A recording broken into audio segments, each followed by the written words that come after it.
Olá, tudo bem? Eu sou Marcela Mourão. Seja bem-vindo ao meu canal. Hoje nós vamos conversar sobre um assunto que sempre paira no ar. Até quando eu tenho que pagar a pensão alimentícia do meu filho? Se você quer saber sobre isso, fica comigo aqui até o final que eu vou te contar todos os detalhes. Vamos lá? E não se esquece de se inscrever no canal para ficar sempre por dentro das novidades. Bom, o assunto é pensão alimentícia. Até quando eu devo pagar? E essa pergunta precisa começar pelo começo. A pensão alimentícia ela é estabelecida pelo juiz por meio de um processo judicial.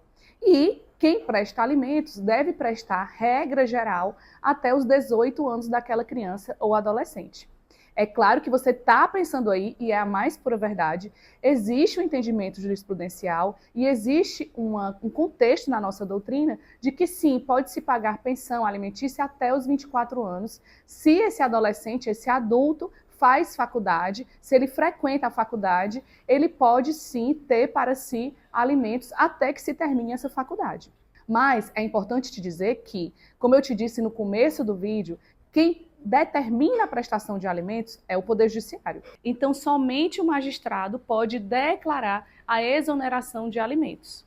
Então, vamos entender aqui qual é a base legal, doutrinária e jurídica para a gente entender os alimentos dentro do nosso ordenamento jurídico. O dever de sustento, que é o dever de prestar alimentos, está ligado à consanguinidade e ao princípio da solidariedade. Então, se é pai ou mãe, genitor ou genitora, automaticamente se decorre a necessidade de prestar alimentos. Isso está lá dentre os artigos 1694 a 1699 do Código Civil.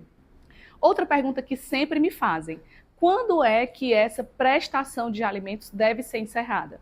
Como eu já falei aqui no começo do vídeo, em regra, desde o nascimento até os 18 anos dessa criança ou adolescente deve-se prestar alimentos.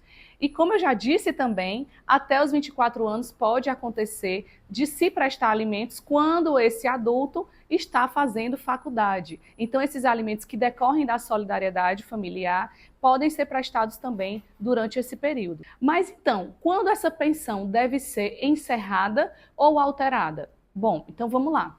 Se há uma alteração naquilo que a gente entende lá no direito de família, do binômio necessidade e possibilidade atrelado à proporcionalidade, aquele genitor ou genitora pode buscar o Poder Judiciário para solicitar uma alteração nessa prestação de alimentos. Isso se chama ação revisional de alimentos.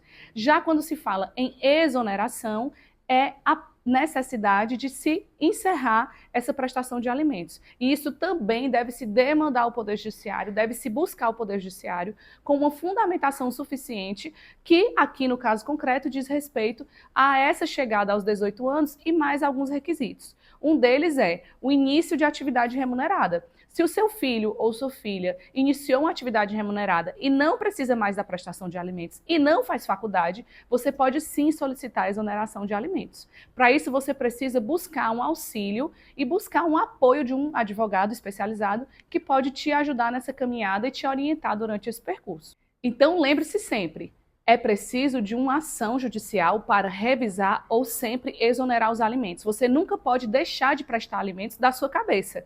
Isso não vai existir, até porque você pode sofrer uma execução de alimentos e vai ser muito pior para você. A gente pode conversar sobre isso em outro vídeo. Então, sempre busque apoio de um advogado para te auxiliar. E a outra pergunta que sempre me fazem é: se a pessoa ainda precisa de alimentos mesmo após os 18 anos? Como a gente já conversou aqui, isso é possível, mas também deve ser fundamentado em um processo e deve ser explicado e trazido dentro daquele contexto as necessidades daquele adulto para que haja a manutenção desses alimentos, como, por exemplo, a continuidade no estudo. Existem, inclusive, decisões jurisprudenciais, eu posso até colocar aqui para vocês também nos cards, que existem outros tipos de estudo, como, por exemplo, pós-graduação, ensino técnico, que tem divergência na jurisprudência, mas que alguns casos podem ou conceder alimentos ou não. Então é importante a gente sempre verificar a jurisprudência atualizada.